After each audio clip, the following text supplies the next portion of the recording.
Pessoal, então agora nós começamos oficialmente, né? Boa noite para todos e todas. Sejam bem-vindos, bem-vindas ao nosso evento, né? Com grande alegria e satisfação que nós iniciamos o segundo NSI, Encontro de Ensino de Ciências por Investigação. Esse evento foi sediado, organizado de uma primeira vez na Universidade de São Paulo, no ano de 2017, e naquele momento nós tivemos aí diversas oportunidades de discussão, de compartilhar experiências entre professores, pesquisadores interessados na abordagem investigativa no ensino de ciências. E agora, 3 anos depois, né, nós nos encontramos de novo, agora em uma situação diferente, né? A princípio, a proposta é que o encontro ocorresse em maio, no campus Pampulha, da UFMG, e com a questão da pandemia, o isolamento, o distanciamento social, nós então optamos por fazer o evento nesse formato online, né? Mas é com muita alegria e na certeza de que nós poderemos fazer ricas discussões, né, trocar experiências novamente sobre esse tema que muito atrai e nos interessa, né? Bem, para a gente iniciar o nosso evento nesse formato, nós convidamos para a mesa de abertura autoridades e representantes da UFMG, da Faculdade de Educação, do CECIMIG e da Universidade de São Paulo. Bem, primeiramente, nós iniciamos e passamos a palavra à professora Débora Dávila Reis, representando a Pró-Reitoria de Extensão da UFMG, por meio da Diretoria de Divulgação Científica. Ok. Luiz Gustavo, você pode me ouvir bem? Sim, estamos ouvindo. Ok, então vamos começar. Boa noite a todas e todos. Para mim é uma honra participar dessa mesa de abertura do segundo NSI, é uma alegria muito grande também.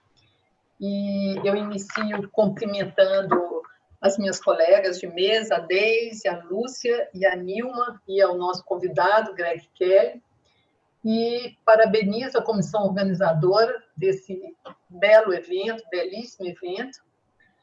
E, bom, agora me dirijo a todas e todos os participantes do segundo NSI que estão nos ouvindo. Sintam-se acolhidos, sejam muito bem-vindos. Espero que estejam bem e com saúde. A minha fala será breve, eu só queria ressaltar a relevância para a universidade desse evento. Para nós significa mais uma oportunidade de aproximação com os vários profissionais interessados no ensino de ciências, com os professoras, professores, coordenadoras, enfim, profissionais das escolas de educação básica. A UFMG, via PROEX, ela tem estimulado e valorizado muito a aproximação entre divulgação científica e educação básica. Nós entendemos que o objetivo maior, mais importante da divulgação científica em uma universidade pública deve ser criar espaços que promovam encontros e diálogos entre a universidade e outros sujeitos, setores, para além da universidade. E, nessa perspectiva, a Escola de Educação Básica deve estar entre setores prioritários. Nós apostamos nessa aproximação, na perspectiva de uma divulgação científica que não se restringe a difundir conteúdo ou os resultados das pesquisas que acontecem na universidade, mas uma divulgação científica que promova a experiência da investigação, que promova discussões sobre as controvérsias, os fracassos, os erros e as incertezas da ciência. De uma divulgação científica que vise a formação crítica sobre os processos da produção da ciência. E com esse entendimento sobre divulgação científica, nós temos caminhado, assim como outras universidades públicas, na perspectiva de nos colocarmos cada vez mais próximos da educação básica para aprendermos juntos, criarmos e buscarmos soluções. Então, são projetos, feiras, mostras, eventos diversos que têm acontecido nos museus, na Faculdade de Educação, nas várias unidades, em laboratórios, enfim, nos diferentes espaços da UFMG. São encontros não apenas com professores, coordenadores, mas também com estudantes, principalmente das escolas públicas, exatamente aqueles e aquelas que estarão aqui em um futuro bem próximo, caminhando, almoçando nos restaurantes universitários e sentados nas salas de aulas das nossas universidades. Bom, eu fico por aqui e espero que tenhamos um ótimo evento. Eu espero que dos diálogos, das trocas de experiências que irão acontecer nesse evento, saiam boas ideias, novas aprendizagens, novas parcerias e também, por que não, novas amizades. Muito obrigada. Muito obrigado, professora Débora. Eu convido agora para a nossa mesa de abertura a professora Deise Cunha, diretora da Faculdade de Educação da UFMG. Bom, eu também dou boa noite a todos, cumprimento todos, as colegas da mesa, os coordenadores do evento, os participantes, todos os convidados. Eu vou fazer uma intervenção mais histórica, porque eu acho que é um bom momento para a gente contar boas histórias, e o Centro de Ensino de Ciências de Minas Gerais é uma dessas boas histórias. Ele nasce em 27 de junho de 1965, destinado ao ensino de ciências e matemática em Minas Gerais, e com o objetivo de disseminação da cultura científica, formação de professores e pesquisadores. O colega Arnaldo Vaz tem uma expressão muito interessante no vídeo onde se narra a história do CECIMIG, onde ele diz que o CECIMIG foi criado como um entreposto de estratégias de ensino de ciências. É perfeita essa definição, é elegante, é perfeita, mas é legítima, é consistente. Quando a gente olha para a história do CECIMIG, a gente vê realmente esse entreposto, não é? Ele foi incorporado ao UFMG em 1987, à Faculdade de Educação, né, como órgão complementar. Muito nos orgulha, né, essa parceria de longa data, essa irmandade, né, do CECIMIG conosco. Eu acabo de descobrir que o CECIMIG tem a minha idade, praticamente, né? É muito tempo, né? Somos já maduros, né? E é interessante ver toda a linhagem de pesquisadores preocupados com o ensino de ciências que passaram por aqui, né? O Prado, o Otto, o João Filocre, pessoas que eu conheci de longe, de frequentar aqui quando vim fazer o meu mestrado em 92, o Eduardo Mortimer, o Arnaldo Vaz, o Orlando, a Maria Emília, a Penha, a Silvânia, as Marinas, o Luiz Gustavo, aí vem a geração supernova, né? A Nilma, o Fernando, a Danusa e outros incontáveis que eu não relaciono aqui, eu peço desculpas, né? São alguns deles, né? Todos muito importantes, cada um contribuindo com a sua história. É difícil a gente de fora do CECIMIG, né, mesmo convivendo com ele, saber de onde sai tanta gente interessante para formar os quadros do CECIMIG na Faculdade de Educação e que dá essa linhagem forte aqui na Faculdade de Educação, né? É preciso também lembrar os funcionários, e entre eles o Maurício, que eu não sei se está nos assistindo, mas que é hoje um suporte fundamental para as atividades e que guarda uma história técnica consigo, né? É preciso lembrar que o CECIMIG tem uma revista Ensaio, que é uma revista poderosa, né, importante para a faculdade, para a pós-graduação, para o ensino de ciências no Brasil e fora do Brasil, né? Então, é muita história coletiva, são muitas gerações, não dá para lembrar todo mundo que passou por aqui, né? Não há como dimensionar o impacto social de um CECIMIG, assim como não dá para dimensionar o impacto social de um CEALI, né? Felizmente, né, a faculdade abrigou esses dois centros, e todos dois muito potentes, e não é à toa que hoje a gente recebe o segundo NFI, né? Porque temos essa história, porque temos essa equipe muito competente, porque temos umas gerações de pesquisadores no campo do ensino de ciências, né? É muito interessante receber o NSI, né? Pela programação, pelas mesas que a gente já vê, né? São 500 inscritos, 290 trabalhos submetidos, né? Nesse contexto de pandemia. Então, também não é qualquer coisa, né? Aqui, na verdade, uma ação local, que sempre foi muito nacional e internacional, encontra essa ação nacional, que é o Enesi, né? E muito bom trabalho e muitos bons encontros, como lembrou a Débora Reis, né? Os tempos são obscuros, né? É preciso lembrar isso. Então, não são tempos favoráveis à educação em geral, a eventos, a encontros, a compartilhamento de ideias no campo das ciências, né? Não são tempos favoráveis aos direitos à educação em geral, todos sabemos, né? A direito nenhum, né? Mas eu acho que é mais uma razão para a gente avançar com cada ação, né? Com cada evento, e cada evento que a gente faz aqui na faculdade, cada evento que é feito no âmbito da educação hoje no país, é uma vitória contra esses tempos obscuros, né? E eu queria lembrar que é uma vitória contra esses tempos obscuros ter histórias como essa do CECIMIG, ter histórias como essas que seguem do Enesi, né? Lembrar que é preciso, né, o Enesi e o CECIMIG, toda essa rede de pesquisadores da área do ensino de ciências no Brasil, né, com uma forte tradição, mostram que a história, né, da educação no país, a história da ciência e da tecnologia, né, para pensar aí algo que está sendo privilegiado, precisa de um Estado indutor, né? O CECIMIG nasce desse Estado indutor, assim como seus outros centros irmãos, né, que existem no país, né?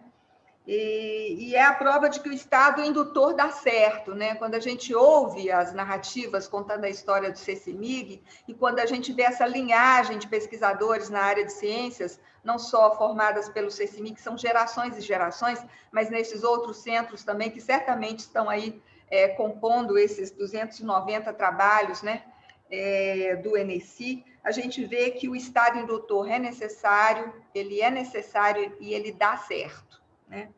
Essa é uma história de intervenção e de indução do Estado que deu certo, né? Precisamos, então, de um Estado forte, de políticas públicas fortes, né? Precisamos de órgãos de fomento fortes, né? Para continuar fazendo a história da educação, a história do ensino de ciências, né? Eu queria lembrar isso para dizer que nós temos tradições fortes, que o impacto social das nossas ações no campo do ensino de ciências no Brasil, via todos esses centros e via o CECIMIG, que nós abrigamos, via eventos como o Enesi, é muito difícil de dimensionar, né?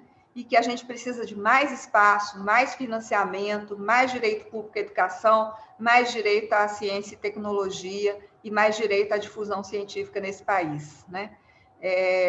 Isso é uma coisa evidente para nós, e é preciso que fique registrado, né?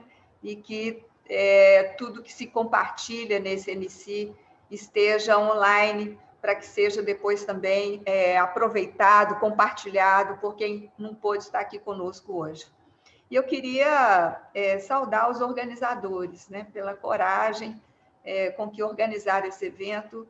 E eu estudo trabalho, e uma das características, né, que mostra muita competência na ação dos organizadores nesse evento é o silêncio com que eles levaram à frente esse evento com todas as intempéries, né?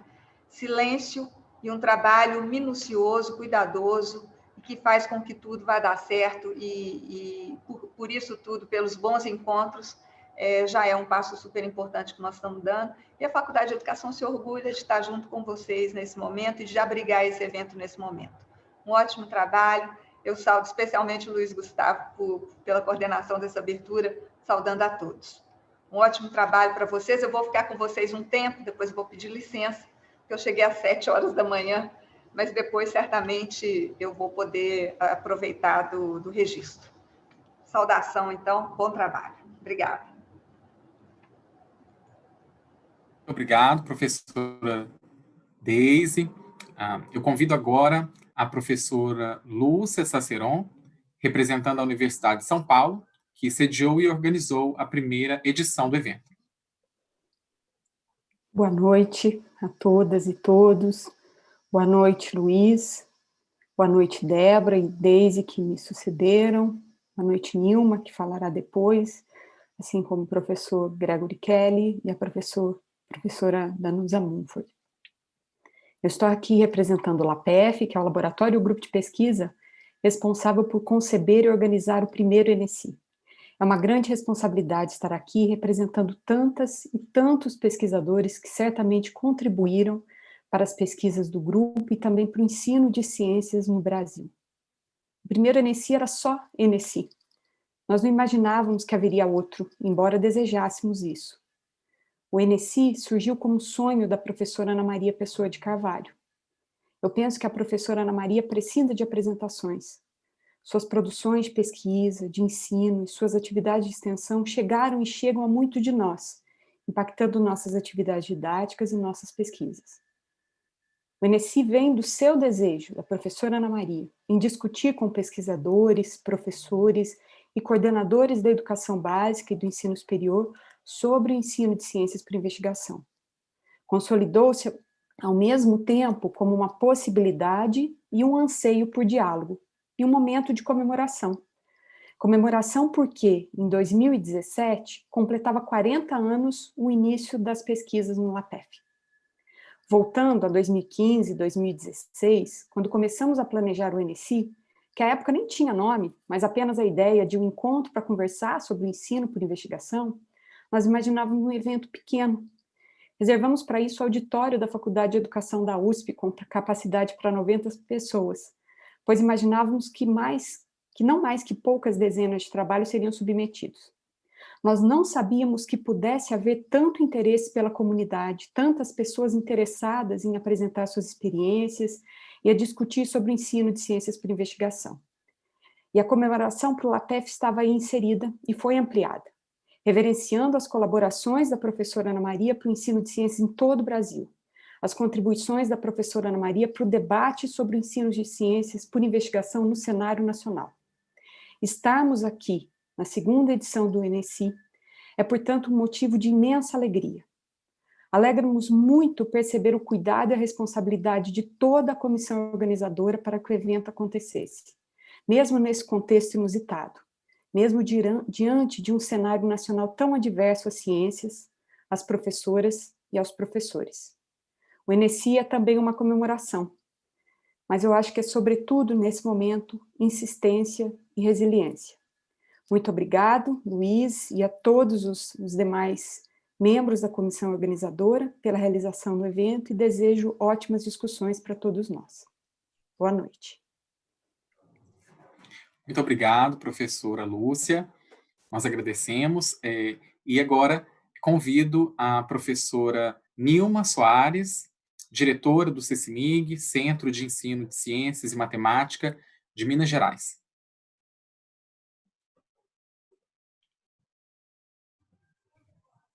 Boa noite, Luiz. Boa noite a todos e a todas.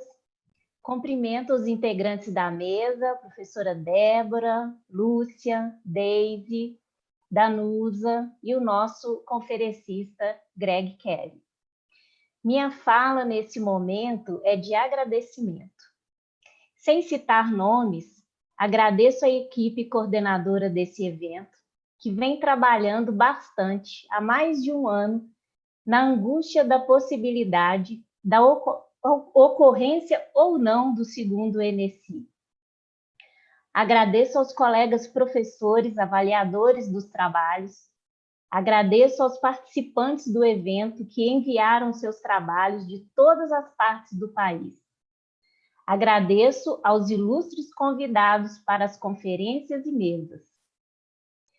Em 2017, na USP, no primeiro ENESI, me atrevi a indicar o nosso desejo do CECIMIG e dos professores da área de Ciências da Natureza da Faculdade de Educação da UFMG, das licenciaturas, da especialização em Ensino de Ciências por Investigação e dos programas de pós-graduação, mestrados profissional e acadêmico e doutorado, em dar continuidade ao evento de grande importância para a troca de experiências e divulgação das pesquisas e recursos educacionais produzidos, nacional e internacionalmente na área. Agradeço especialmente à Lúcia por acreditar que poderíamos prosseguir com esse projeto, né? Que nasceu no seu grupo de pesquisa. Então, esse atrevimento resultou no segundo NSI, preparado com muita dedicação e carinho. Não tínhamos ideia de que uma pandemia nos interpelaria, mas, mesmo assim, com muita dor no coração por não encontrá-los presencialmente, estamos aqui hoje abrindo um evento de altíssima qualidade.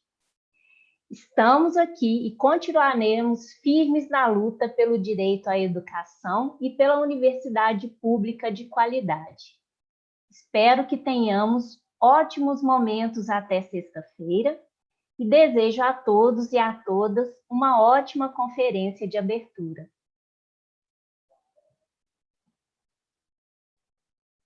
Muito obrigado, professora Nilma. Pessoal, para nós darmos continuidade, eu gostaria de dar 3 avisos. Né? Primeiramente, que ao longo do evento nós teremos sorteios.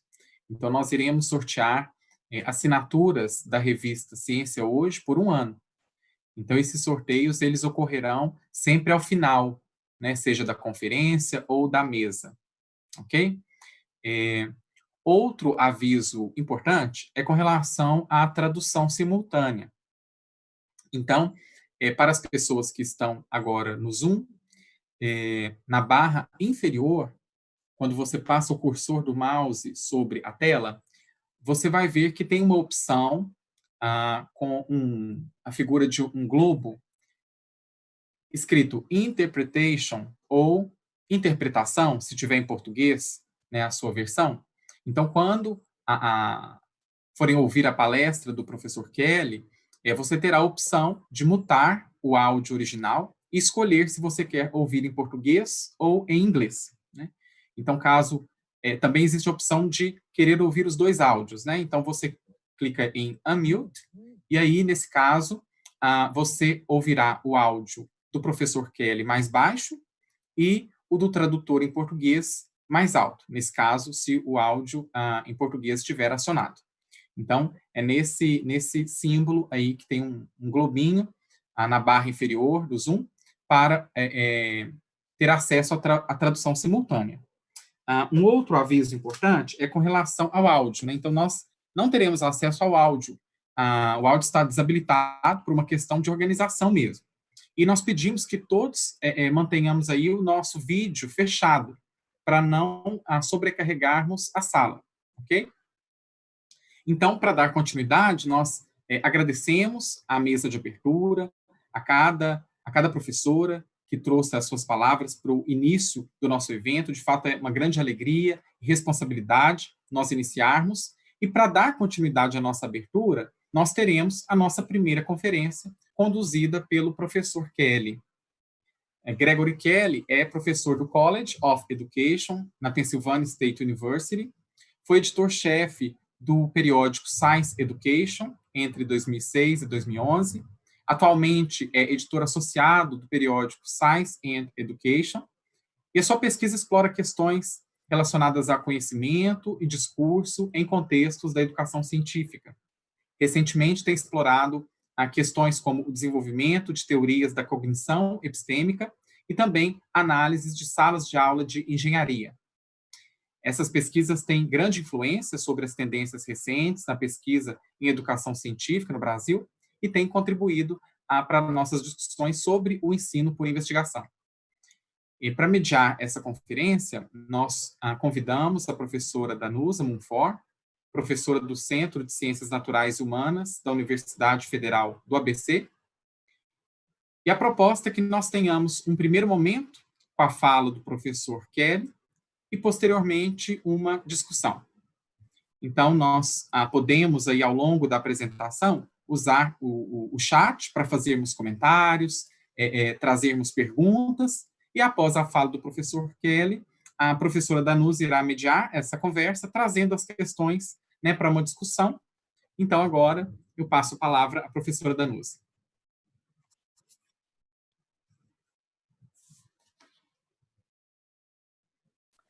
Good evening, everybody. Thank you so much for, trusting me in this task of helping out in this lecture from Dr. Kelly. Good evening, Dr. Kelly. Again, I would like to thank you for taking your time to share your important work in science education. We hope this is just the beginning of a long-lasting conversation. Like Nilma said, we hope that it's in person next time. So now we are all looking forward to hear you, Dr. Kelly. So I turn to you, and let's the show begin. Okay. Thank you very much. I'm going to share a screen and show some slides as we go through this talk. So let me begin there. Okay, so this is the slides that you should be seeing now. Good evening. I want to begin by thanking the conference organizers for the invitation to speak. I appreciate the opportunity to share some ideas and learn through the process of this talk and discussion. We've all been negatively affected by COVID-19. I would very much like to be there with you in Brazil. I hope that you are safe and managing well.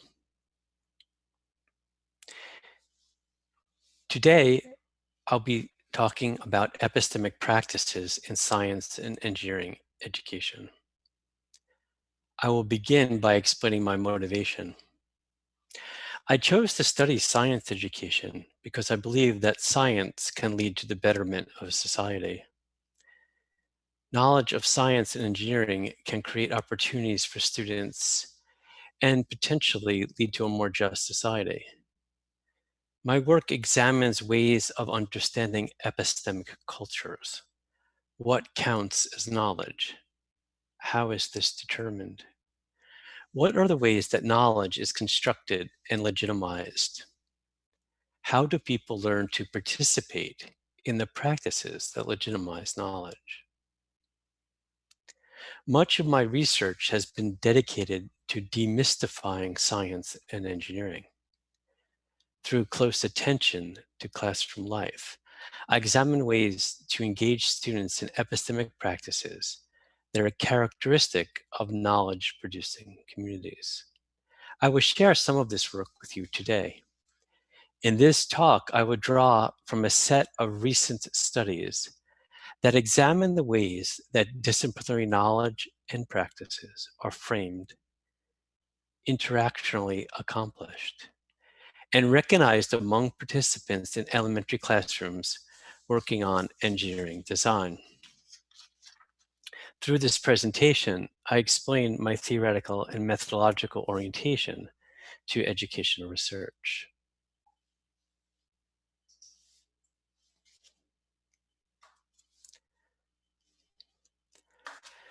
My talk will be organized as follows.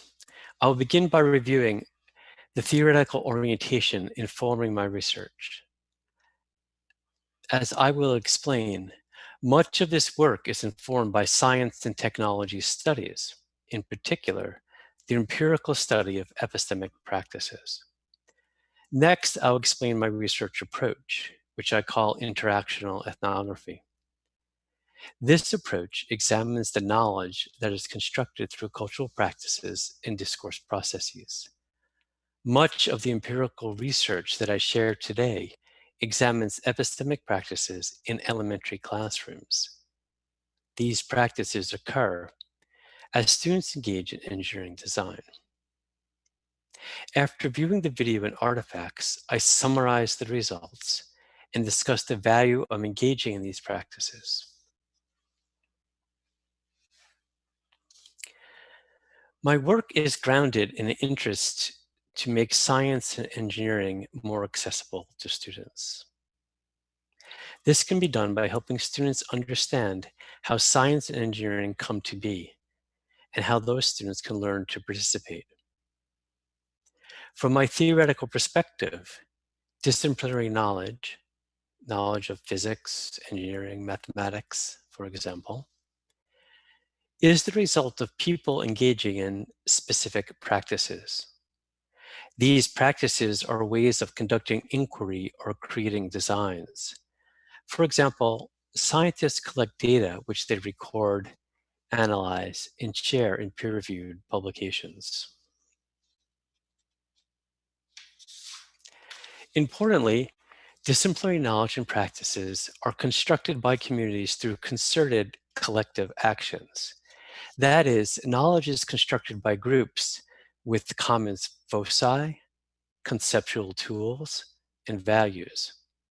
I am interested in how we can structure classroom environments that invite students to participate in knowledge-generating practices. As people work together, intersubjective meaning or understanding shared by a group are negotiated through discourse processes.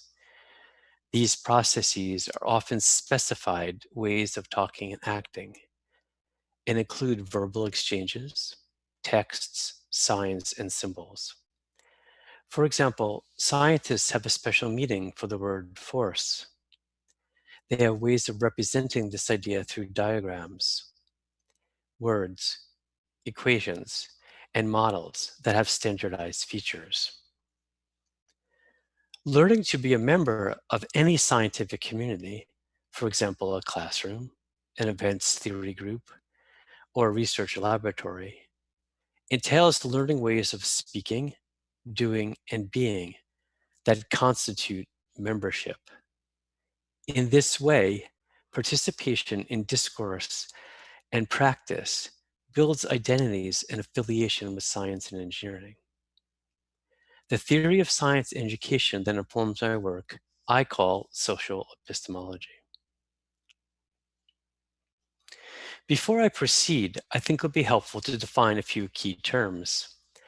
Epistemology is the branch of philosophy dedicated to the study of nature, origins, objects, and limitations of knowledge. Epistemology, as I use the term, does not refer to personal beliefs. I am interested in how knowledge is constructed among people in classrooms.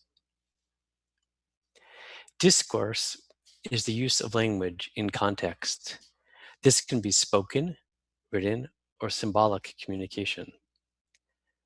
Discourse includes contextualization, such as the sequential order of interactions, gestures, proxemics, that is the physical orientation of speakers, eye gaze, and prosody, the intonation, tone, stress, and rhythm of speech. Discourses are embedded in sociocultural practices. I define social practice as the pattern set of actions created by members of a group based on common purposes and expectations with shared cultural values, tools, and meanings. I now turn to epistemology as used in science education. Traditionally, there have been two primary stances that researchers have adopted when thinking about how epistemology informs their work. The first I call a disciplinary orientation. This is grounded in the history and philosophy of science. It focuses on how theories change, uses of models, and assessing the empirical adequacy of knowledge claims. Because it draws from history and philosophy of science, this perspective recognizes the social aspects of knowledge construction. This view tends to be normative, how knowledge should be constructed. A second perspective, on the other hand, focuses on the individual. I refer to this as the learner orientation. This perspective is largely grounded in educational psychology. Thus, it focuses on personal views of knowledge and ways of knowing. My work has added a third perspective, the social practices orientation. This perspective is grounded in sociology, anthropology, and rhetoric of science. These fields study how science and engineering are constructed by people across settings. This view tends to be descriptive, how the work is actually conducted. The social practices orientation recognizes that knowledge is constructed through everyday actions of participants. This perspective makes clear that the development of knowledge depends on the context, culture, and interactions among people, their disciplinary community, and their societies. These meanings come together as epistemic practices. Epistemic practices are the socially organized and interactionally accomplished ways that members of a group propose, justify, assess, and legitimize knowledge claims. Such practices are interactional. They are constructed among people through concerted activity. They are contextual. They are situated in time and space within communities that adhere to cultural norms. They are intertextual. They are communicated through a history of coherent discourses. And finally, they are consequential. They produce legitimized knowledge that instantiates power in culture. In a few minutes, I'm going to share with you some examples of student discourse and engagement in epistemic practices. These videos from elementary school students have students working on engineering design. In these examples, you'll see students applying science concepts to solve engineering problems. Science and engineering are related but distinct disciplines. This table distills some of the differences in the epistemic aims of science and engineering. The goal of science is to create new knowledge. For engineering, the primary goal is to create a product or process. The primary audience for science is a community of knowers, or a disciplinary community.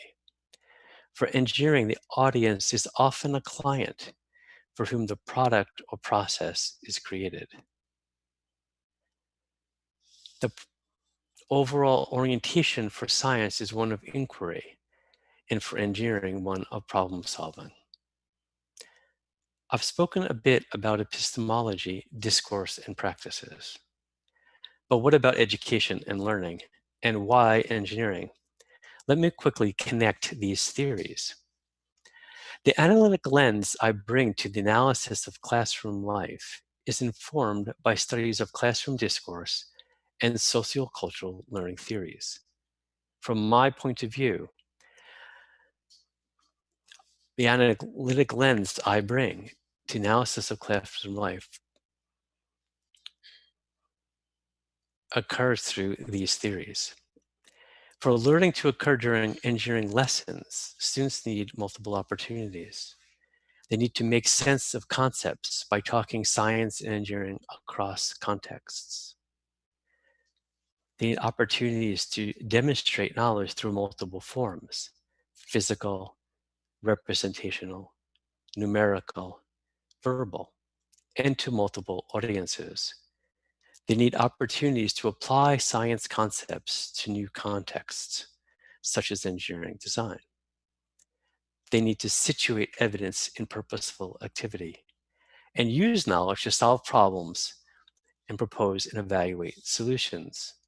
In the examples I share, you'll see these opportunities manifest in students' discourse and action.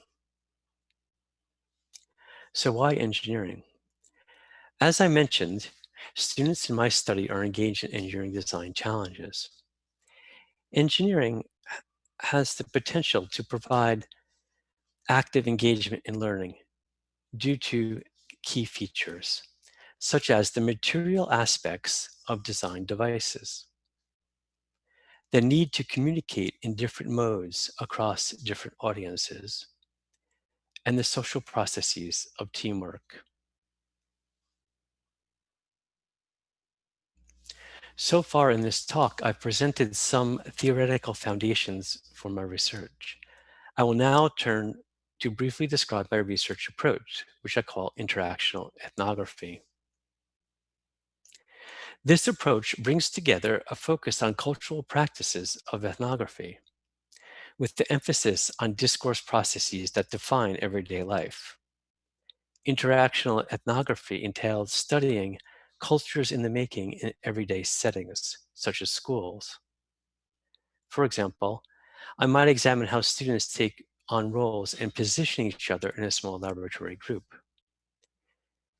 Interactional ethnography examines discourse processes, texts, signs, and symbols as ways that humans make meaning of everyday life.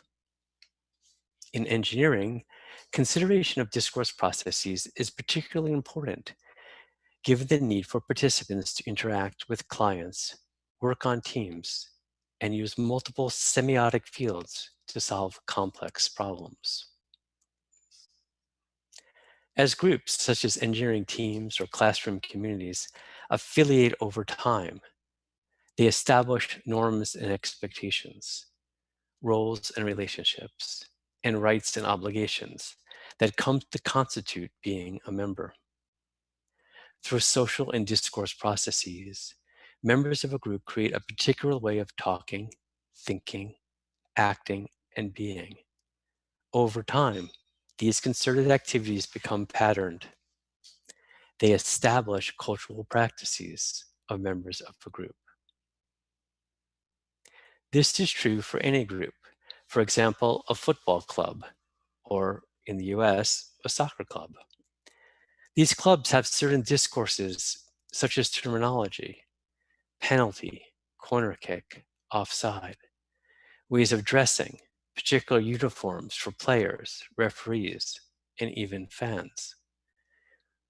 Ways of participating with explicit and implicit rules, and uses of signs and symbols such as hand motions. So all cultural groups construct cultural practices. But getting back to engineering, in these ways, the enacted knowledge of the epistemic practices of engineering include conceptual understanding and discourse features of the discipline. My approach to educational ethnography uses a number of different types of data. These include video of classroom interaction, photos and artifacts of student work, and interviews with students and teachers. These data sets can be quite large. So to make sense of them, in addition to word-for-word transcripts, I construct event maps that document the range and type of activities, sequence of topics, time spent on each, as well as the communicative setting associated with each activity. Once I've created these maps, I can purposefully and systematically sample the activity most relevant to the research questions to analyze in depth. After these first analyses, a more refined level of analysis occurs through the examination of transcript of talk and action among participants. In the presentation today, I will focus on epistemic practices of engineering that were occurring as students used the engineering design process. The transcripts were coded to note instances of engagement around practices in engineering design. I needed to identify what epistemic practices of engineering were before I looked for them in classroom interaction. So I reviewed the literature of empirical studies of engineering and distilled a set of 16 practices of engineering shown here. For example, engineers consider problems in contexts, make trade-offs between criteria and constraints, and persist and learn from failure. I won't read the entire list, as you will observe some of these when we look at the classroom video. One engineering practice is the use of a process to solve problems. The engineering units in the classroom we studied all use the age-appropriate engineering design process to guide student work. It has 5 phases in its iterative cycle: ask, imagine, plan, create, and improve.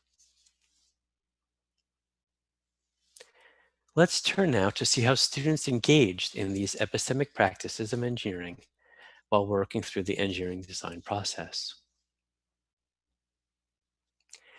In this first classroom, 4th grade students have been challenged to engineer a parachute that falls slowly and adheres to size constraints. Before I play the video, let me set the context. At this point, the students have read a storybook with a protagonist involved in a similar aerospace engineering dilemma. They have learned about the field of aerospace engineering, and they've conducted a set of controlled science experiments to determine how the type of materials of the parachute canopy, the size of the canopy, and the length of the suspension lines affect how quickly the parachute falls. In this video, the class is discussing the criteria for the design of the parachute. They build a common understanding of what criteria are, what their parachute needs to do. Let's see. And here's the criteria. I posted some of it right here. What does criteria mean? What does that mean? Nathan? It means like what you need to do. Absolutely. Like what your goals are. Exactly, what we need to consider when we're creating something, right? So the thing you have to consider is the parachute will need to slow the load to a drop speed of 5 feet per second. And the slower it goes, The better. The better. You must minimize the size of your parachute because you have limited carrying capacity. So it needs to be small enough that it doesn't take up too much space. Okay, we can't have a canopy size like this big. Too much space, right? It's going to take up too much space. Okay, does that make sense? Nathan? Can it be slower than 5 feet per second? No. Does it have to follow that? Oh, it can be slower than that. That would be awesome. I don't even know if you can make it slower than that. Yeah, you can. Do you think you can? Yeah. Oh, we'll know when we test it out, right?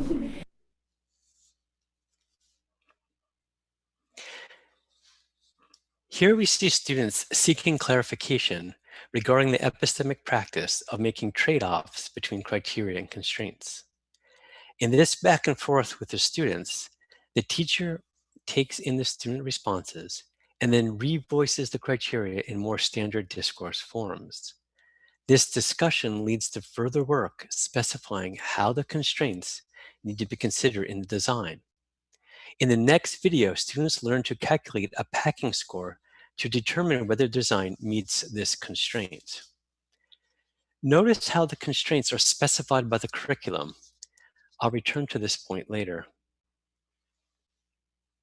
Please open up your notebook, and I want to just look at the criteria sheet with you. See it? It says a packing score.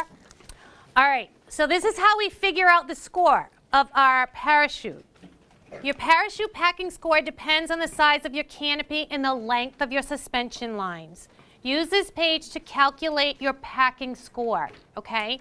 Suspension line length score, 4 times the length of one of your suspension lines. Got it? 4 times the length of one suspension line. So let's say my suspension line, let's say it was, what did we have here? Let's say it was 20, okay? So from here to the bull clip is 20. From the tape to the bull clip, I'm going to measure that. That's going to be 20 on this one. You might have something different. So for my suspension line amount, it's going to be 20 times 4, and it equals 80. So on mine, I would have 80 as the suspension line length score, and I would have 49 as my canopy area score. if mine that I just made up there is 129, would it be mission ready? Look at the scale. Yeah. Is it mission ready? What does it have to fall between what two numbers in order to be mission ready? Doa. 30 and 150. It has to be between 30 and 150. Does that sound good? In this case, the students are positioned to engage in 3 epistemic practices of engineering. The class continues to make trade-offs between criteria constraints. They apply math knowledge to solve a problem and consider the problems in context. These constraints will enter into the students' own designs as they make a mission-ready parachute. The ask phase of the design process is designed to help students understand the challenge, the specifications they need to meet, and to help them gather background knowledge about the problem. Having explored these variables, students are ready to think about their designs. They move into the imagine phase of the design. In the next video, you'll see students individually brainstorming ideas for their parachutes, which they sketch. Turn to your imagine page. Imagine 1 and imagine 2. And you want to think about what your parachute might look like. So your design is your design. Yours is yours. Yours is yours. You're going to draw your design, label the materials, label the measurements, right? How many inches for the radius, how many inches for my suspension lines, all of that. So my friends, let's take about 5 minutes to imagine 2 imagines. Remember, when you record your information after you draw your diagram and label the parts of it and your measurements, this will work because. Why do you think that will work? 5 minutes to imagine and then you can plan. No one talks.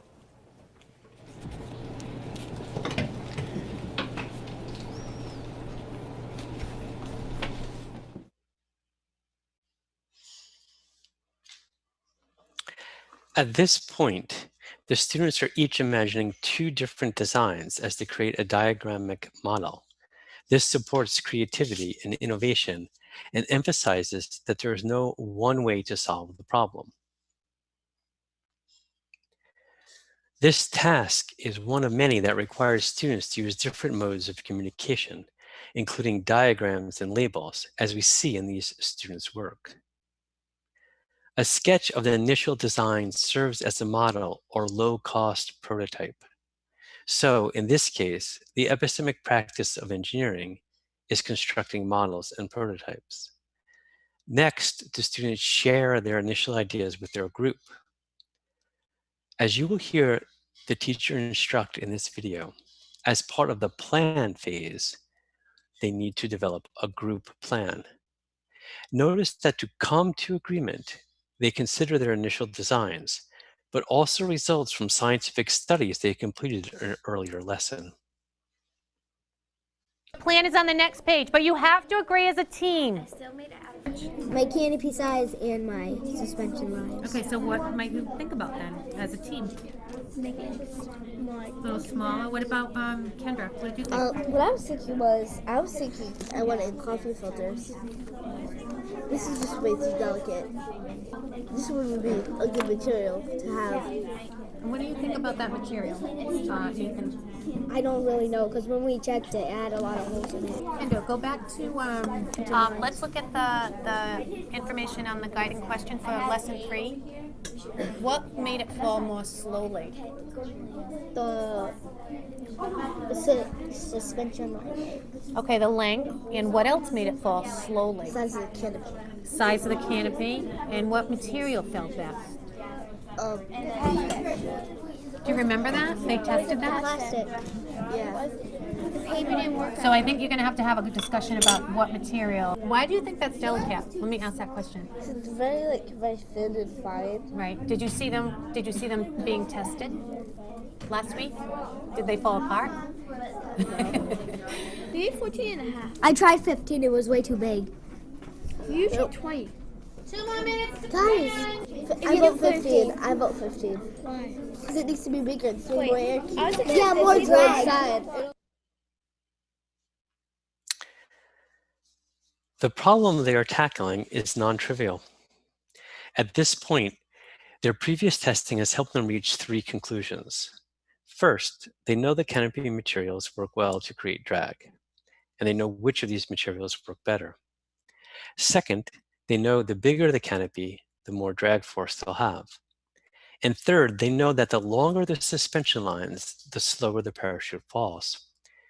However, they are constrained by 2 factors that limit maximizing both the canopy size and the suspension line length. First, they must meet the packing score to be mission ready, as you saw earlier. But second, and importantly, they must have an operational parachute. If the canopy is disproportionately large as compared to the suspension lines, the parachute will not fully open. If the suspension lines are longer than needed to open the canopy, they are adding materials without performance benefit. As they wrestle with these constraints, they're engaged in a number of epistemic practices, including envisioning multiple solutions, working effectively in teams, investigating properties and uses of materials, and making evidence-based decisions. Once they have a team plan, students create the parachute. Then comes the fun part, testing them. Each group tests their parachute during a public run where all data are recorded. Let's watch. 1, 2, 3, drop. Everyone stay. 4.58. So that is what? 4.6. Good. 1, 2, 3, drop. Oh.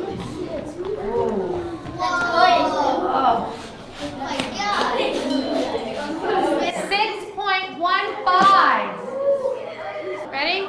1, 2, 3, drop. 2.81. Thomas, what do you think the problem is? The canopy might be too small. Okay. All right, let's take all this data back into the classroom. I want to offer a few key observations from an ethnographic point of view. During this video, students were taking measurements and recording the results. You may also have noticed how the teacher handled the failure of the crash landing. She immediately asked the group to reflect on what the problem is and how they can improve their parachute. She was scaffolding students through epistemic practice of persisting and learning from failure. These types of instructional strategies produce a kind of accountability that is needed to get to the engineering knowledge. How do such trials support learning? In the next example, the groups pool their data and the class analyzes them to improve the design in the next iteration.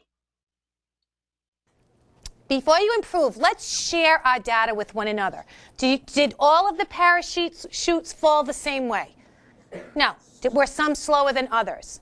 Let's think about why. Let's try to think about why before you start to improve your parachute design. Okay?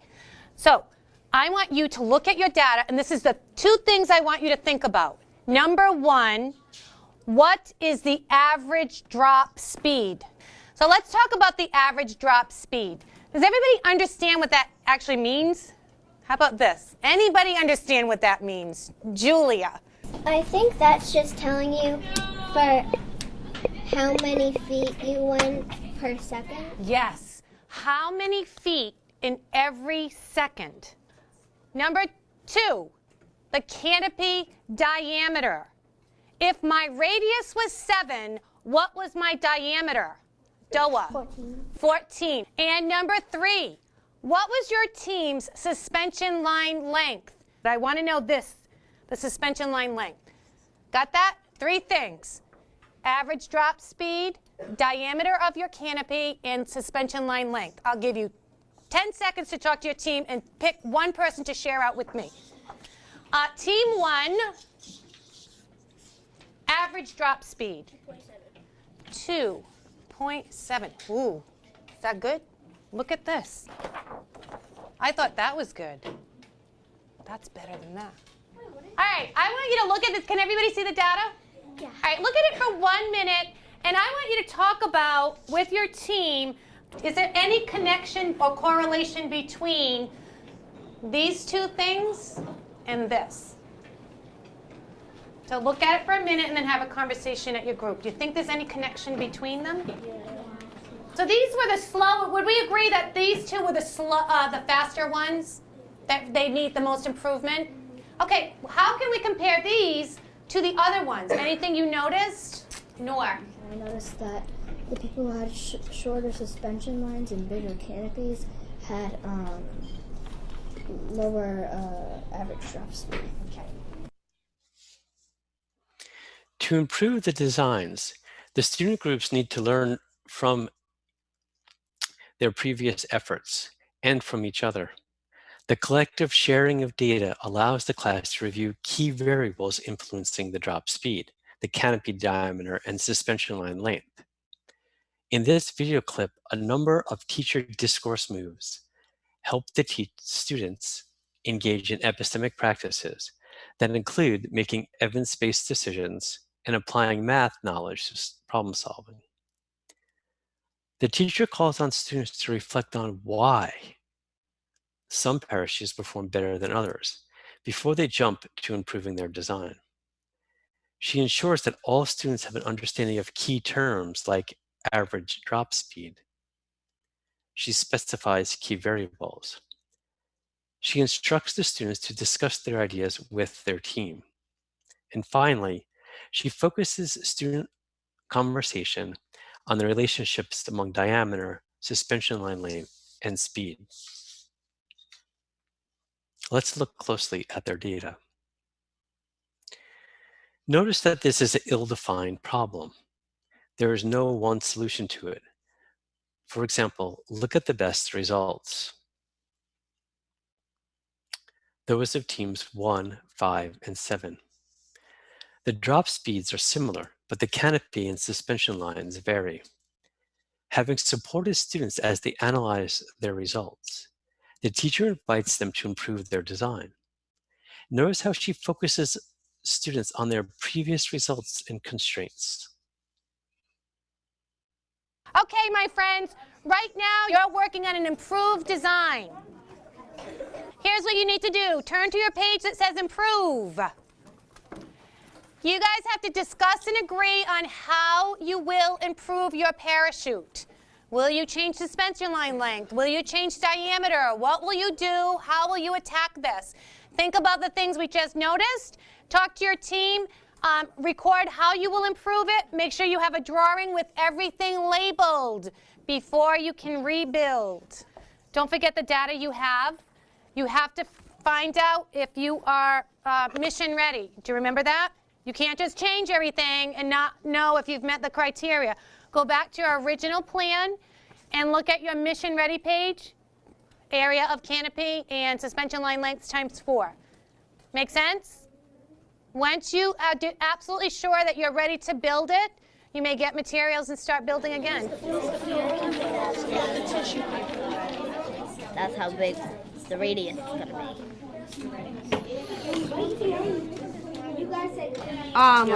The canopy was smaller and the string was bigger, so now we made the canopy bigger and the string was smaller. Here we see the students working across different texts and modes of communication. They're involved in envisioning different solutions, working effectively in teams, and making trade-offs between criteria and constraints. Now it's time to test and analyze the improved design. 1, 2, 3, drop. Oh, nice. Back up, back up, back up. 6.56. Rounded to 6.6. These are awesome. All right, let's see if we did improve. If we did, in fact, improve. All pencils down, all calculators down, all eyes up here.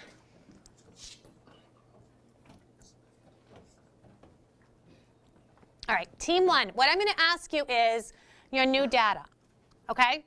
Everybody look at your data right now. 10 seconds to look at your data. I'm going to ask you your new numbers, and I'm just going to put them right with them. Right now. 10 seconds. All right, team 1. What is your average drop speed? 2.8. 2.8. Is this better? Is it still pretty good? It is really good. This team, 6. Okay, for the average drop speed, we got 2.3. Wow. We got the diameter was 17. And the suspension lines was 13.5. Improved? Nice job. You guys are like professional aerospace engineers. You should just go get a job. Do you notice that the canopy and the suspension lines are a little bit closer in range than the original ones, which made them, I think, contributed to the growth, the improvement? Yes. How does number 4 and number 8 have the same thing, but they have different drops? 4 and 8 have the same what? Oh, same this? Yeah. Okay, and different drops? Nathan makes a good point. You would think it would be the same. How would we get data to be really, really close? Close to what we think. Over and over and over and over. Test and test and test. So, round of applause for everyone. You did a fantastic job, aerospace engineer. During this improved phase, the class needs to decide whether the redesign led to improvement. Not all changes in their engineering design necessarily reduce the fall speed. The teacher decided to place the second trial data adjacent to those of the first trial. This allowed for easy comparisons and for students to use evidence to make claims. Interestingly, the student asked about something else. He wants to know how 2 teams with the same inputs got different results. This type of differing data is typical when students build their own devices and test them. There are contingencies in the construction and empirical testing. Throughout these videos, we have seen students engaging in epistemic practices of engineering. In this video clip, we see the teacher explicitly pointing out to students that they are engaged in the work of engineering. On 2 occasions, she calls her students aerospace engineers and praises their work. She helps to see themselves as engineers. Now let's move to a classroom working on a different challenge. It also demonstrates how teachers build our students' affiliation with engineering. In this class, 2nd grade students are designing wall mortar. They have tested the mortar to optimize its strength and stability. This event that I will show you comes at the end of the unit. The teacher situates the students as current and future engineers. Notice how the teacher uses meta-discourse about the work accomplished by the students in the class and projects into the future possibilities for them. This contributes to the identity work being done. Let's watch. Who can be an engineer? Anyone. Anyone, okay? And I hope that everybody realizes that, all right? Yeah. Children. Even children. So not just adults, but even children. Now, of course, if you're an engineer as an adult, guess what? You know more. Well, you will, but you also get paid. Because you can actually do it as a job.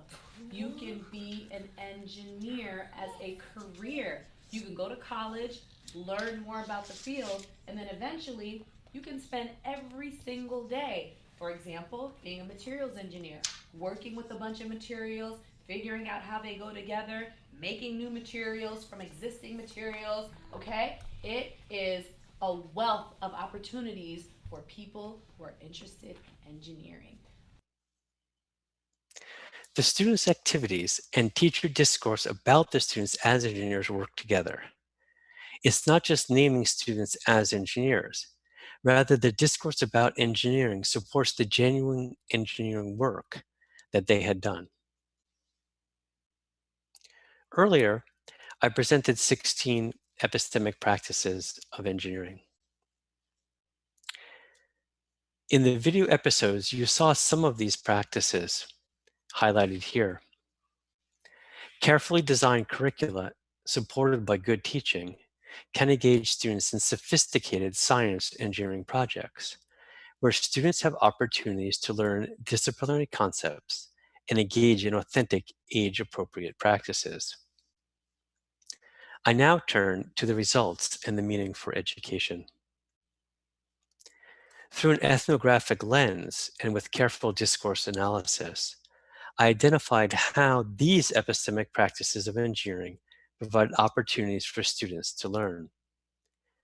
Students were able to employ discourses of engineering, including talking about key practices such as understanding criteria constraints, problem solving, and persisting through failure. Students used science concepts such as drag force and speed through application to specific situations and across contexts of use, events, diagrams, data tables, and discussions. Finally, the students were engaged in identity work, constructions of notions of themselves. They did this through activity and engagement in practices and through meta-discourse, talk about their activities as members. So what does this mean for education? I'll focus my discussion on 4 domains: discourse features, forms of accountability, social learning through common tasks, and building identity and affiliation. First, discourse features. In these classrooms, learning opportunities were created through constructing meaning across discourse configurations and discourse moves. The configurations included drawing and writing, individual thinking, small group talk, and whole class conversations. During their work, students drew from different resources and tools and explained and listened to various audiences. The discourse moves included proposing, sharing, critiquing, and assessing ideas. Through these, ideas were interrogated in social space. Taken together, the science concepts and engineering design practices were developed through multiple modes of communication, giving students substantive reason to talk science and engineering. The second discussion point concerns accountability.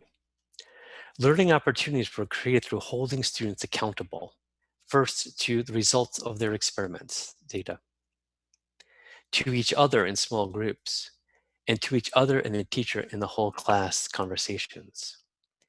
These levels of accountability were achieved through the discourse moves of participants, but also because of the social configurations set by the tasks, which leads to my third implication. Common basis for decision-making and building knowledge. Learning opportunities were created through the social basis of the evidentiary decisions.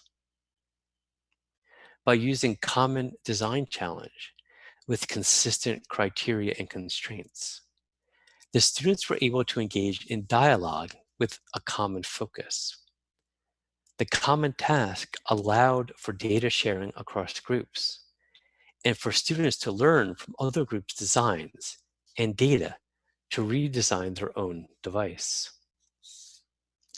Thus, the common task situated the epistemic agent as the social group, allowing for learning of the concepts and practices through engagement in discussion of criteria for the knowledge claims. The fourth and final discussion point concerns identity. The students and teachers engaged in identity work. Individuals and groups constructed identities as they talked, acted, and affiliate as a community over time. In this case, learning opportunities were created at 2 levels. At the epistemological level, the development of knowledge of engineering, but also at the ontological level, the recognition of self as being a member, that is, self as being something different than before. These changes occurred through a variety of events and discourses. In addition to talking about their classroom events as engineering, notions of students as engineers surface in other ways. First, the students made reference to fictional characters from stories introducing the engineering challenge. And second, the teacher made reference to student work in the present and projected roles for the students in the future. Thus, academic identity and affiliation with science and engineering were constructed both through participation and talk about this participation.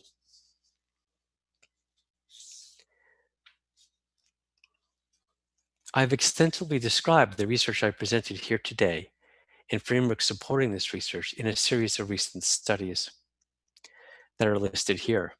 I welcome you to contact me if you're interested in learning more about this work. I thank you for your attention this evening. And again, I want to thank you and my host for the opportunity to present this work and by inviting me to this conference. I'm happy to take questions and engage in discussion at this time.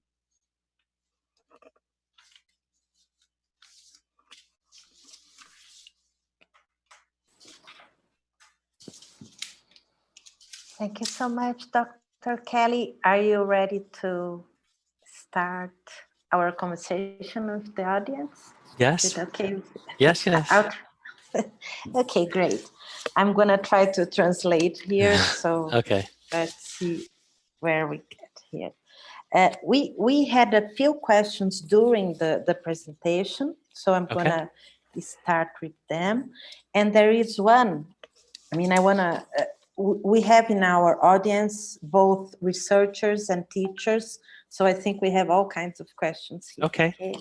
So there is, I might not be able, I think they are translated. I might not be able to say exactly who made the question, but Lani Gouveia de Pimenta, she was interested about the time that the lessons took to be developed, how much time the teacher spent with the kids to develop the whole sequence of lessons. Yes. She was also curious about the education that the teacher had, like, was she a physicist? I mean, about the, you know, like, was she a science teacher? Like, how was the path to develop her education? And also someone asked here the grade the teachers, the students were in. I mean, you mentioned it elementary school, but I think they want something more specific. I don't know if I should ask you different questions. Would you like to go one by one, or can I ask you a couple, 3, or what would you? Well, I can answer these questions first, or if you think other questions are related, you can ask the other ones. What would you prefer? I think there are some similar questions. Maybe you could start with these questions and then we proceed. So the lessons that you saw, there are 4 lessons, and most teachers will complete the lessons in between 8 and 10 hours. So the small video episodes you saw were from lessons 3 and 4. The first lesson is a storybook where they read extensively about a young person who has a design challenge, a dilemma they're trying to solve. In the second lesson, they learn about aerospace engineering as a discipline. In the third lesson, they do scientific tests. In this case, different groups worked on variables related to the parachute falling. And the fourth lesson is when they do their engineering design, testing, and redesign. So overall, it takes about 8 to 10 hours for the complete set of lessons. This teacher was very good, and I chose her because you can see examples of how she positions the students and engages them in important questions. But she did not have scientific training. She was an elementary school teacher with a minimal amount of science and no experience with engineering. The advantage we found with engineering is that because the students are building the device, the teachers often feel comfortable in this setting because there's no one correct solution.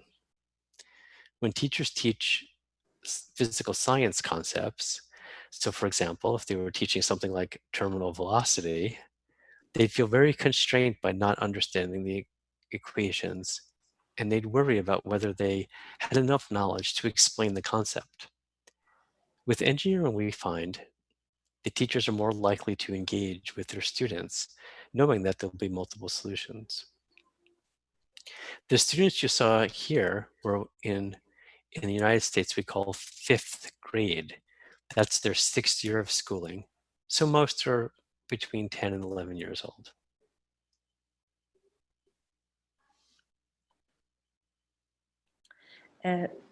Thank you so much, Dr. Kelly.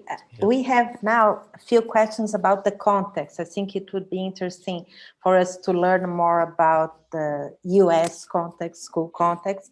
So Alan Barbosa asked if it was a public or a private school, whether is it a typical school in Massachusetts, and maybe you could expand and talking about the diversity of public schools in the US, maybe Sure. something like that.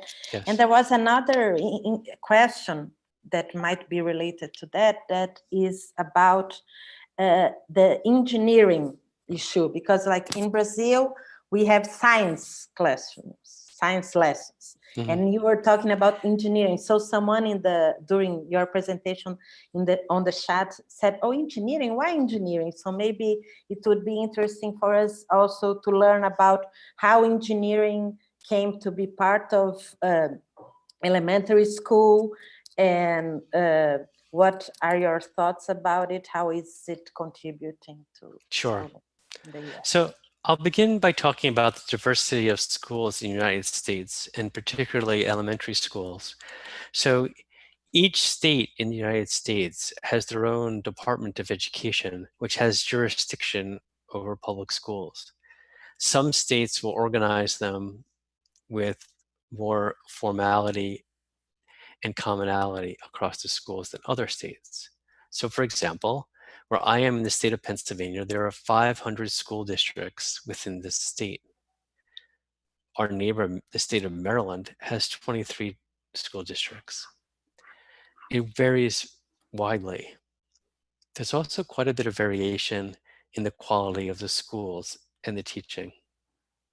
So because the schools vary widely and have different curriculum, parents often choose their location, their home, and where they choose to work based on the quality of the schools. In this particular case, this was a public school in a relatively poor area in Massachusetts. The students were asked to wear uniforms to school because of the way that it was organized. This was a public school. It's a very typical school in many ways, but I think the teacher is not typical. The teacher was very engaged and understood fundamentally the sorts of questions she needed to ask students to have them understand the science and engineering topics. So in that respect, it's not a typical classroom, and I chose it for that reason, to show what the potential would be if we do engage students in epistemic practices, what they're capable of, and what they could do with engineering design. A broader question is, well, why focus on engineering? I think that engineering and science are important topics to teach with students. In the United States, there's quite a bit of focus on reading and mathematics, particularly as related to testing students' knowledge. So all of the states in the United States have system-wide, statewide testing in reading and mathematics. This tends to influence the curriculum so that elementary school students in particular do very little science or engineering. The advantage of using engineering is that it can situate science in the context of a design. So for example, in this case, the students could be learning about forces, about speed, measurement, variation in measurement, all in the context of a project that has them highly engaged. They care deeply about the design of their parachute and making it better. So they have reason to pay attention to the data that they collected, reason to pay attention to the concepts and understand what drag force means, not as a definition from a textbook or equation, but in a real life example. So I think that while science doesn't have to be taught through engineering, engineering provides an opportunity for students to be actively involved in scientific ideas and to build affiliation with their own projects. Furthermore, as you saw in this example, the students were in small groups. By having students talk about the science ideas together through purposeful activity, they have opportunities to talk science. We know from previous studies that just listening to science and memorizing definitions hardly gets to good conceptual understanding. Students need to try ideas out. They need to draw them, talk about them, build, do experiments, and be actively engaged. So to that extent, engineering works well with the learning theory that I have about student engagement with ideas. Okay. Thank you so much. Now we have two questions more related to research in science education. The first one is from Fabio Silva. He's asking, he's saying that in one of your papers, you addressed the relationship between the study of epistemic praxis and activity theory. And he would like to learn more about how this dialogue between these two perspectives were incorporated in your research. And relating these two theories, these two perspectives, what was the contribution of establishing this relationship to better understand epistemic practices? And Vanessa Capelli is asking, I'm gonna read her question because she wrote in English. Okay. So thank you for the brilliant lecture, Professor Kelly. Could you please tell us about how an interactional ethnography logic of inquiry can guide researchers to understand how events are connected over time? That is, what is proposed at one moment was taken up or not in subsequent events. What were the consequences for the group? So I think that's a lot of Sure. So the first question involves epistemic practices and activity theory. So my original work and interest in education came from the anthropological and sociological studies of scientific practice. So when I entered the field, there was quite a bit of work around cognitive theory, constructivism, and neo-Piagetian theories of assimilation and accommodation. While these were valuable, most of these studies were done through clinical interviews with asking students about concepts. And while they often had devices or manipulatives for the students, they were not set in the context of everyday life in classrooms. So I was very much interested in understanding the ethnographic point of view. So I brought together studies of anthropology of science that ask hard questions about science. What is science? What constitutes scientific practice? How is it communicated? And those studies of anthropology of science brought different perspectives that were not available through theories of cognition or even philosophy of science that focused on theory change.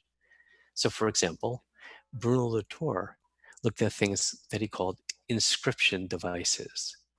These were ways that the physicality of scientific experiments are translated into symbolic meaning in the form of graphs and data representations. So that perspective works well with educational ethnography in that we can study the everyday practice of education from a similar point of view as an anthropologist in the classroom. Now the question is what to do about learning theory. The neo-Piagetian points of view tended to be very cognitive in orientation, understanding how individual students made sense of concepts. And again, while that's valuable, it hardly has us understand the interactional spaces among students, the signs and symbols, communication, and discourse that constitutes those epistemic practices. Therefore, a sociocultural theory, in particular dimensions of activity theory, are helpful to inform my perspective and others' perspective on what's actually occurring in the classroom in terms of learning. So you can see that when you situate an epistemic agent as a social group outside the context of individual minds, you need a learning theory that understands that social group. And activity theory is one that looks at the overall process of people working together through collective action. And that's why epistemic practices and activity theory work well together. The second question concerns interactional ethnography and the logic of inquiry. So importantly, events that are constructed by people occur in some context. They occur in space and time. They occur with particular discourse histories. And through that work and activity, they build over time common ways of being. What interactional ethnography will do is tie together those cultural practices and understanding those cultural practices with the ways that they're actually built in moment-to-moment interaction. So unlike other forms of discourse that might not look at the broader, larger perspectives, well beyond individual interactions or events, interactional ethnography does do that. So in this case, I'd lay out and build out timestamp event maps that show the different social configurations, the types of activities that the people were engaged in, and how the participants themselves come to define their everyday life. In that way, we can see what is proposed and taken up by the students. In this case, I mentioned that they read a storybook. The students speak to and act and reference the fictional characters in their discussion of their own device, as if those people exist. It becomes something that is taken up by them. Similarly, the students have ideas in the classroom. You heard the teacher mention aerospace engineers. In another event from a video in the data set, the student corrects the teacher. The teacher mentioned that the students are engineers, and the student says, no, we're aerospace engineers. So that's an example of how the student evokes, right? So they take up some of that language of aerospace engineering. It becomes common to them, and then it comes back in their everyday language. I believe this is consequential for the students if we look at the kind of identity work that's done over time. Over the course of those 10 hours, the students come to see themselves as different kinds of students who can and are capable of engineering design and successful solutions. So in that way, I think it has direct consequences. And what interactional ethnography will do was not just look at the end product of the student claiming to be an aerospace engineer. Because of the detailed overtime analysis through the ethnographic point of view, interactional ethnography can identify those instances where identity work has taken place and make comparison across the events, across the 10 hours, and tie back to specific instances where the interactions occur. So in that respect, interactional ethnography is able to look at what's being proposed, taken up, and consequential for the students in the classroom. Thank you again.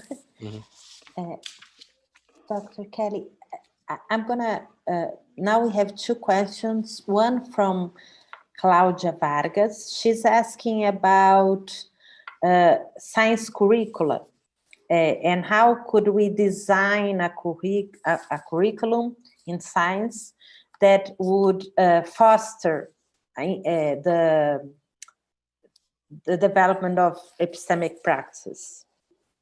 And if there is any discussion about this in Pennsylvania or in the US. And I mean, another question here relates to teacher education and how do envision, or what are your views about how we could design teacher education so they use this type of approach and engage in this type of activities. So the first question is about science curricula and what you would need to do. In my view, it's important that the students are engaged in a purposeful activity. And I gave examples in this curriculum where the students had a common task. Because they had a common task with common constraints, they were able to share and compare data across the groups so that when they did the science experiments and shared their information, that became valuable for the other students in the class. So I would hope to design science curricula that engages students in practices for a purpose, that it's not just observation or interpretation of data. It's observation and interpretation of data because you're part of a collective that's solving a problem that the students as a collective can work on together. So I think that that is one of the key things to look for in science investigations. For teacher education, this is a hard question and problem. Oh, let me back up. So are people in Pennsylvania or United States working on curriculum of this sort? There are quite a variety of pressures for curriculum in the United States. So there are very large publishers who are interested in capturing market share. And like I said earlier, this might be done both at the state level or most often by individual school districts, thousands of school districts. So there's quite a bit of marketing and capitalistic pressure to sell books to districts. Because of that, the curricula tries to do everything for all people. And in this way, it's hard to have contextualized curriculum that looks carefully at epistemic practices. That said, there are projects working out throughout the United States that are trying to push in this direction. So for example, we have something called the Next Generation Science Standards, which do speak directly to discourse processes and practices and engaging students in scientific and engineering practices. So there's an emphasis and interest throughout the research community and some interest at the policy level. And that's set in the context of the marketing strategies of companies interested in selling materials to school districts. So it's quite a an ecology of decisions, let's put it that way. In terms of teacher education, one of the things some of my colleagues at Penn State have done that I think is very valuable, and you can look up the work of Carla Zembosal, who is a professor at Penn State, and she and others have worked with colleagues in engineering and science departments to create science courses that teach science in inventive and interesting ways, both science and engineering. to elementary school teachers. I know there's some of that already going on in Brazil. The problem we have in the United States traditionally has been that teachers who work in elementary school don't have much experience with college level science. And when they do, it's often in big lecture halls with lectures and PowerPoint presentations of knowledge. And that's not really what they need to teach elementary school well. So these courses at Penn State have been designed specifically to be pedagogically inventive and have students engage in a small number of ideas in depth so that they learn the importance of engaging students. There's courses in light and sound waves, for example, entomology, robotics. So there's a variety of different courses. I very much advocate that if we're going to teach scientific content to teachers, we should do so in a way that models strong pedagogy. So I think that's the best answer for teacher education. And again, you can look up some of my colleagues' work. Okay, thank you very much. We have, I'm gonna turn again for research here. We have a question from Heloísa Gerolin. She's talking about the role of affective aspects, emotional aspects that are involved in the process of engaging and constructing the method discourse. She's pointing here that the teacher has to make the student feel like he or she is a member of this community. So could you comment on that, like these affective aspects? Mm-hmm. And Edith Priscila Campos Silva is asking about what are some issues that emerge now related to research in epistemic practice, some horizons for new researchers or new research, if you could point some of them. Okay, so for the affective variables, I haven't really studied that well myself, so it's hard for me to say directly. You can see some of the work that the teachers are doing, and I had framed that as identity work and work with students on affiliation. But obviously, this teacher's affect and how the students feel about themselves in the classroom is crucially important. One of my doctoral students' name is Beth Hofnagel, and I can send you some references after the conference. She studied emotional response quite extensively and through discourse analysis, which few people do. There's some people who do, but very few. And it's interesting to examine emotional responses and affect in science settings. Because science has the ideology of being objective and independent of emotion, often science teachers don't affiliate with understanding emotional response. And maybe you could say the same about me because I haven't studied that. But I think it's a really important question. And I think we'll see that particularly teachers of young children recognize how important that is, and that the negative affect could alienate students from science forever, very early in their life. Indeed, many students don't like science very early on. So I think it's a great question. I haven't researched it extensively myself, so I can't answer very well about that. In terms of the issues around epistemic practices, that's a great question too. That's a hard one to know about. I think that ways of documenting the student engagement is an important part of this. So we have to both understand how students engage in epistemic practices and what the consequences are for learning. So for example, one of the things we care a lot about in science is not only producing new scientists or engineers who go forth and pursue that, but also citizens who understand how to use evidence and have a degree of scientific literacy that allows them to be functional. If you follow the current situation in the United States regarding COVID-19, you'll recognize that there are many people in the United States with very poor levels of scientific literacy, including people with the most power to do the best for their citizens.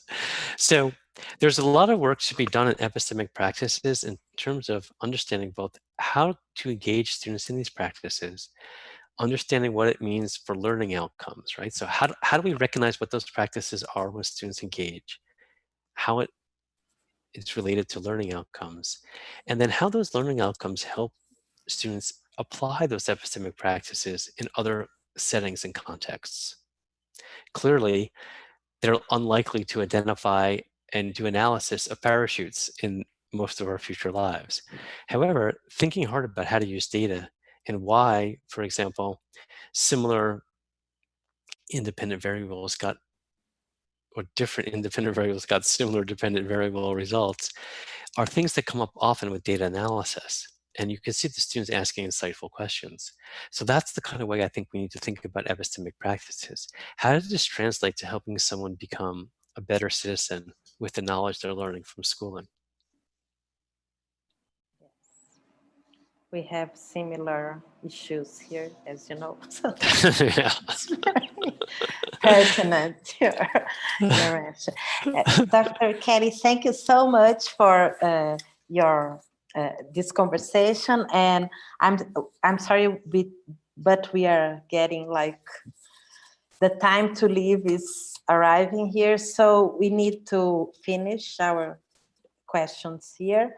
But Okay. we have a few questions, and I mean, I was wondering if it would be okay if we sent them to you, Yes. so we can answer the people and also maybe publish somewhere. I'm not in the organization of the event, so I'm not sure how we could socialize, but if we, okay. Thank you very much. Thank you very much. And I think, I don't know if you want to say some few words before I turn to Luis. Sure, thank you. I just wanted to thank you again for inviting me to the conference, and I very much enjoyed speaking with you, and especially your questions. Those were excellent questions and very challenging. So I'll be thinking about them for the rest of the evening. And you certainly are welcome to send additional questions that you may have via email, and I will very much be interested in engaging with you about them. So happy to do so. And thank you very much again.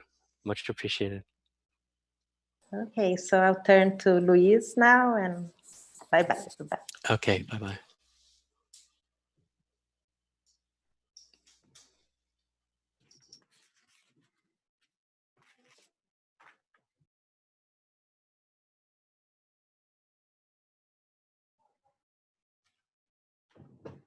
Ok, pessoal, nós agradecemos, né, mais uma vez o professor Kelly.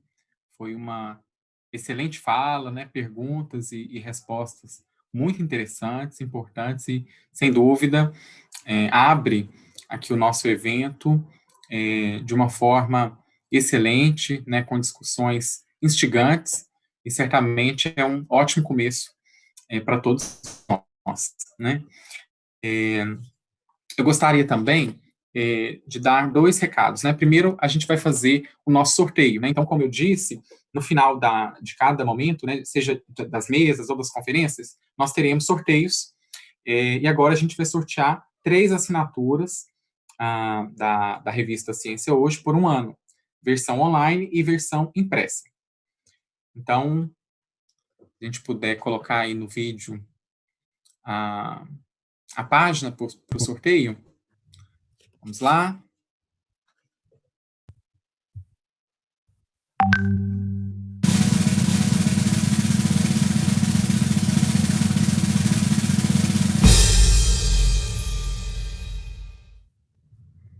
Rogério Soares Cordeiro.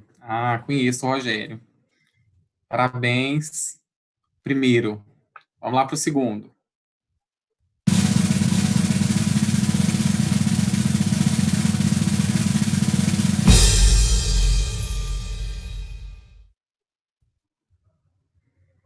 Márcia Eduarda Batista dos Santos. E vamos para o terceiro.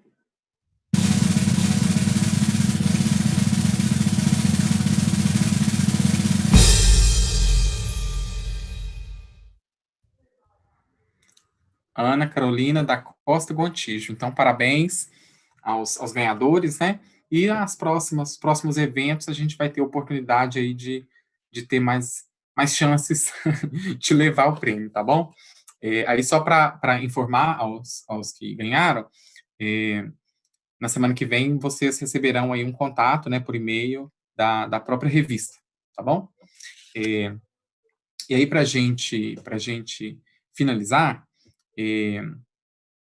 amanhã, né, então alguns avisos sobre amanhã, às 9 horas nós temos a nossa primeira conferência do dia. É importante destacar que, a partir de agora, as conferências e mesas serão pelo YouTube, né? Então, nós não precisaremos acessar aqui a sala do Zoom para assistir, né? A gente usou aqui o Zoom justamente por causa da função de tradução. Mas, para as outras palestras, que serão em português, nós usaremos o canal do YouTube do CECIMIG. Então, basta procurar no YouTube CECIMIG, o FMG, que vocês vão encontrar lá o canal, né? E lá já tem os links para todas essas mesas e também para as conferências, ok? E aí, às 9 horas, a primeira conferência, e às 10h30, a primeira roda, né? É importante, a roda de conversa, nós teremos 4 momentos, amanhã é o primeiro momento, com 10 salas. Essas, sim, serão por pequenas salas no Zoom. Então, cada um, né, cada trabalho vai estar relacionado vai estar alocado em uma sala, e essa sala tem um link. Então, esses links estão disponíveis lá na aba Apresentação. Basta entrar no site do NSI, você verá lá a aba Apresentação de Trabalhos, e você pode encontrar, procurando o seu nome, ou buscando pelo título do seu trabalho, você vai encontrar a sua sala, e também poderá encontrar o link do Zoom. Ok? Então, nós agradecemos imensamente, mais uma vez, muito obrigado, e nós nos encontramos amanhã. Tá bom? Um abraço e até lá.